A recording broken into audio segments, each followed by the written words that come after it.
Welcome to the INFOWARS Nightly News. I'm David Knight. It's Monday, August 4th, 2014, and here are our top stories.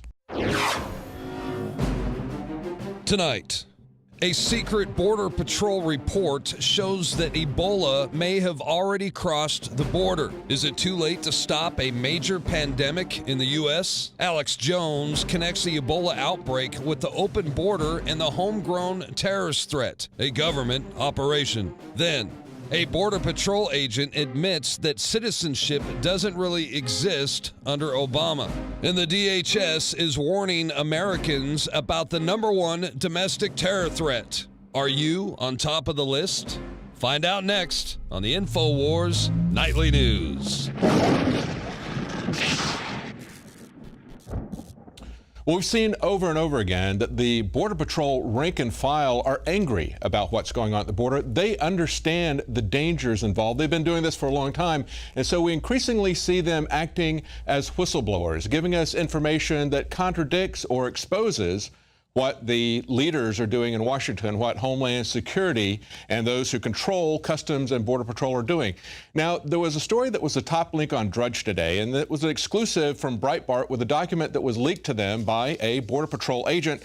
And they say, leaked CPB report shows entire world is exploiting the open U.S. border. That's right. We are equal opportunity smugglers, the federal government is. They're bringing in people from any and every nation. And we reported just a couple of days ago how the signs down at the border, many of them are now in Chinese as well as in English and Spanish. So it's not any one particular nation.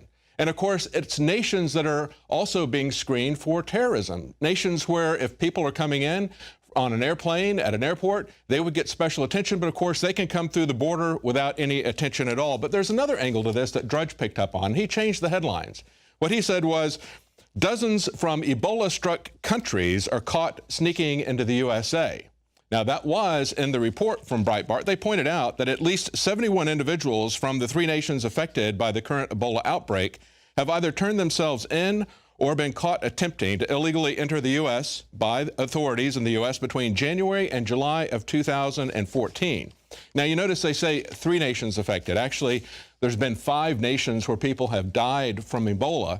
And if you include those nations, as Kit Daniels noticed in our article, Ebola may have already crossed the border, Secret Border Patrol report shows. He points out that if you count the nations where people have died and where there have been cases where it's been contracted, all of the nations, not just the ones where we've had hundreds of people die, but the ones where it is now broken into, like Nigeria, that number goes up to over 1,000. He said nearly 1,000 illegals from Ebola-struck countries this year, meaning many more have not been apprehended. That's what he says in the top of the article. And yet he points out, and this is key, because although the article says that Ebola may have already crossed, it is definitely crossed.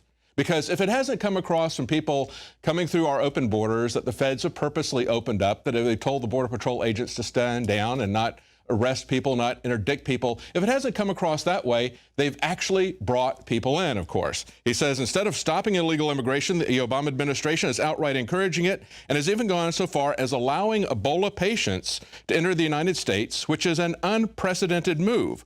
It raises the risk of an outbreak even higher as the hospital in Atlanta, Georgia, where the patients are being treated, doesn't follow a high level of biocontainment precautions. And as Alex Jones pointed out, that hospital is only a level 2 biocontainment center, and they have 4 levels of biocontainment. So it's not the highest, it's not the next to the highest, it's the 3rd from the highest level of containment.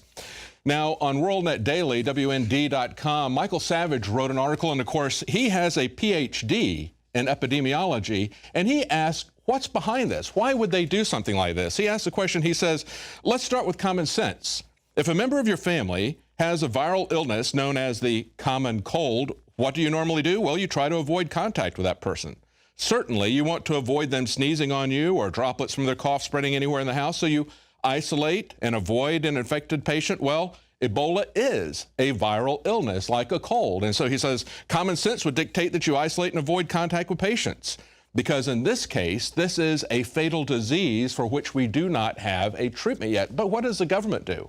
He says the morons who are running America are bringing infected patients to America, allegedly to treat them, but we all know that this is untreatable. It can only be managed. Well, maybe they're not just morons. maybe they're minions. And what Michael Savage does is he looks at it and he says, let's take a look at the money. Let's follow the money behind this. Why would they bring these people here?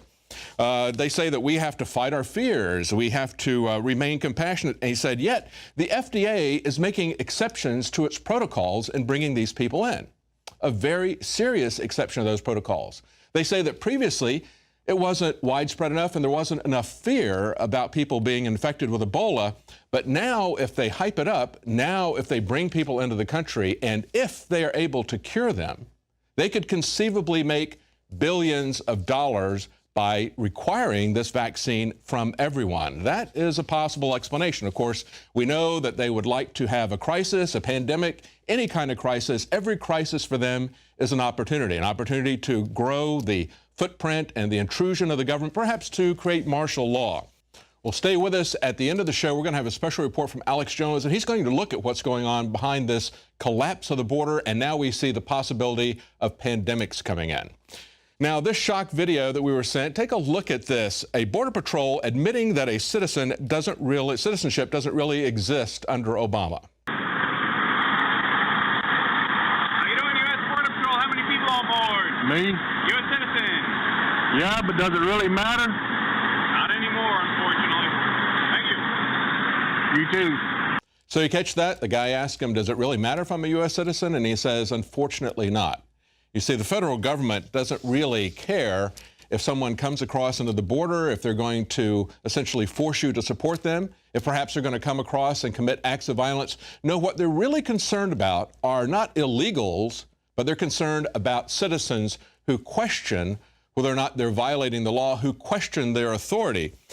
This is an article from Kurt Nimmo on INFOWARS.com today. DHS-funded consortium warns that sovereign citizens are the #1 domestic terror threat.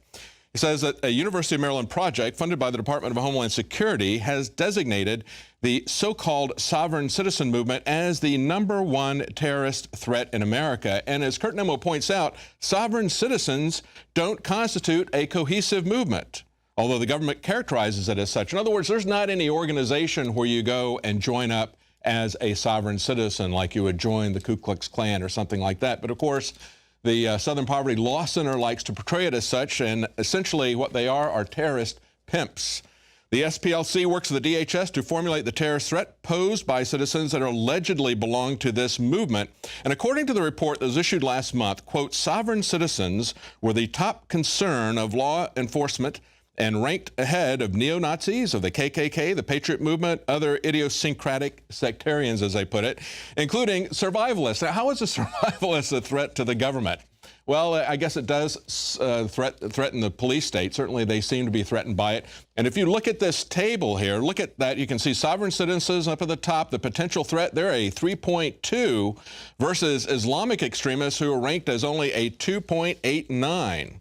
There you go. Now, I think it's kind of significant, frankly, that when we came back from the Bundy Ranch, of course, that happened on a Saturday, and on Monday, Glenn Beck had Mr. Bundy on his program, and they were pushing him, asking him, gee, you sound an awful lot like a sovereign citizen. Are you a sovereign citizen? He had no idea what they were talking about. It's a very vague term. It's something like an assault rifle, which essentially means whatever they wish it to mean at any given time. It's something that sounds scary, and they do scare law enforcement about it. It is the FBI that is scaring people about it. And as Kurt Nimmo points out in his article, the FBI has been the source of most of the domestic terror threats that have happened. And we've shown this over and over again. We've had Judge Napolitano has spoken at length about most of the threats coming from the FBI. So the FBI is concerned about their image, and they have hired a firm, now we learn according to a request for a proposal, to rate positive and negative stories about the agency. This is from the Washington Times, and they say the FBI is hiring a contractor to grade news stories about the agency as either positive, neutral, or negative. They want them to score the news coverage as part of a new daily news briefing service that the agency is seeking as part of a contract that could last for up to 5 years. And this is coming from their public affairs office. They say they need a contractor that's going to help them monitor breaking news, editorials, long-form journalism projects, and the larger public conversation about law enforcement. See, This is what we keep telling you over and over again. The government, the federal government, is rapidly moving into propaganda mode. They have legalized things that have been prohibited, activities that they've been prohibited from since the Cold War. They propagandized communist countries in Eastern Europe. They were prohibited from doing that here domestically. They've lifted that prohibition. They have consistently talked about how no one believes them anymore. They have to monitor public opinion. They have to manipulate public opinion. We see this increasingly on Facebook. We see that Palantir, which is a large contractor for data mining for the federal government, has now acquired someone who does that with Twitter. They want to monitor public opinion constantly so they can then alter it. And they want to know what people are doing about it. But of course, a journalism professor also points out that this has another aspect besides just manipulating the public. Journalism professor at Northwestern University, Dan Kennedy, says it raises troubling questions for journalism. He said, "You would certainly worry that this could affect your access. It might affect the way they're going to approach your questions, whether they're going to be extra careful not to make the news if you're on the bad list." In other words, you got to be careful with these guys or they're not going to give you access. They will punish you by removing access. And that is the thing that really pulls back and destroys freedom of the press. Look at this report that just came out today about what the New York Times has been doing regarding their reporting in Gaza. Now, this is from Greg Mitchell, who is someone who works for The Nation or used to be a writer for The Nation. And he points out what happened in the narrative in Gaza. He says the New York Times today casually mentions one specific thing that was axed by Israeli censors in the wake of the soldiers' alleged capture. And of course, that was portrayed as him being kidnapped, as him being seized. But of course, soldiers have traditionally been captured. And so you have to start asking a question right there when they start using non-traditional terms to try to make this guy look like a victim when he's a soldier. You have to kind of question the narrative there. But he goes beyond that. And he says there were connections that they were prohibited from talking about. He was connected to the country's defense chief. In other words, this would be like the Secretary of Defense in our country. They were not allowed to say that the guy that was captured was related to equivalent to the Secretary of Defense. He said, of course, such a detail would have also informed the New York Times readers about one reason for Israel's fury, which resulted in over 200 deaths. He said Israel at that time already suspected that the soldier might have been killed and not captured because it was already testing remains for DNA. Yet they stated flatly, and the New York Times focused on this, that the soldier was captured and not killed. Now, he has several updates to the story. In his second update, he had said the New York Times publishes the first story since the quote-unquote censorship order, and it complies by reading a section of the story over the phone to Israeli officials. Now, here's the interesting thing about that. Just a couple of hours before they read this article to the Israeli government to get their approval for how they had worded it, what they had said, just a couple of hours before that, the New York Times editor had said this. He said, the very idea of censorship or gag orders by a foreign government is a disturbing one, not only for journalists, but all of those who value the free flow of information.